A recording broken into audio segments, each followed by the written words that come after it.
Hello, we are here at SCBWI British Isles annual conference in Winchester with our very first interview. Roxy, I want to introduce Camilla Chester to you. She's a committee member. She does front of house. This is her third year doing that.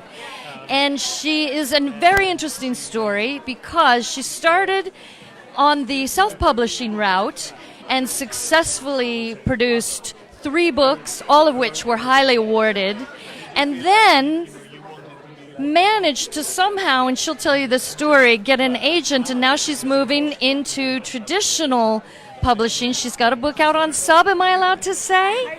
Yes, I hope you're allowed to say that. My 4th book is out on submission at the moment, so I'm hoping to get a traditional publisher interested in the book. So she will be, without a doubt, a hybrid author soon. So take it away. Well, this is great. Now, we've met a couple years ago, right? Yes, that's right, Roxy, we did. Yeah, we met at the last conference. And I was actually at one of your talks when you were talking about the nuts and bolts of self-publishing, which was really interesting. Yeah, I remember that very well. Now you're back, and these are the books you've done. And now, are these middle grade or YA? They're middle grade books, so I write generally for 8 to 12s. And the 4th book, which is out on submission, is also for the same age group. So do you consider these fantasy, or what is the exact genre for the middle grade?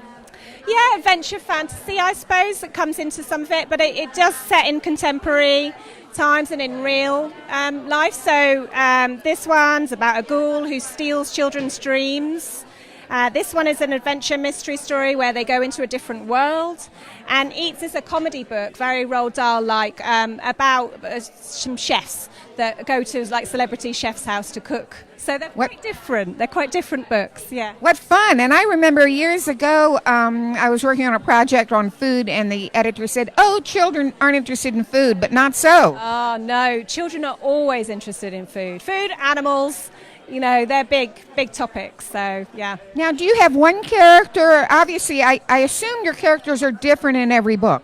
Yeah, they're all standalone books. I don't write series books, so they're all different adventures. But I suppose you could kind of tell it was me that was writing them. So there's still a flair of me, but they are very different to each other. So, I mean, obviously in your voice. So do you have girl protagonists, boy protagonists, both? Yeah, so both. So Jar Dreams has a female protagonist called Sade. 13th Wish has 3 main characters, 2 boys and a girl, all who are 13 or about to turn 13. And Eats has 2 boys. But some of the characters are women that are in the book as well. So I tend to mix it up, really. I would say they were gender neutral. Well, now I also heard that you just won an award. Could you tell us a little bit about that? Yeah, I'd love to say I did actually win it, but I was a finalist in the 2019 Miss Lexa Children's Novel Award, which has opened a lot of doors for me. So competitions have been really useful for me. So my first book was shortlisted and a finalist in the National Literacy Trust Award, and that opened doors for me. And now having the Dyslexia competition behind me has led me to signing with an agent and having my new book out on submission. So that's really exciting for me that I'm moving into a new direction. Having published myself and now going into the traditional is an interesting experience. So obviously I'm used to just getting on with things, and now I have to wait and be patient. But I'm working on a 5th book, and I'm busy with that, and I'm that helps keep my mind off what's happening with the 4th book. So yeah, it's a very exciting time for me. And the self-publishing, which I understand you did so successfully, now you're getting, with the traditional publisher, you'll get a much different kind of support. And you'll get support, period, which you before had to do all on your own, right?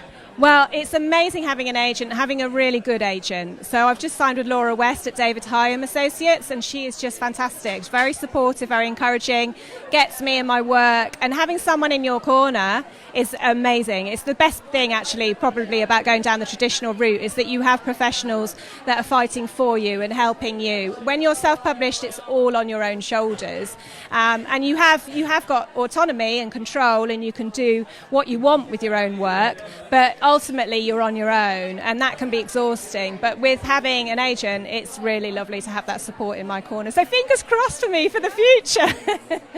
Okay, well, very exciting, and thank you so much for coming. We will run into you again all through the next couple of days. So let's say goodbye to KidLit TV from SCBWI. We have a lot more to come.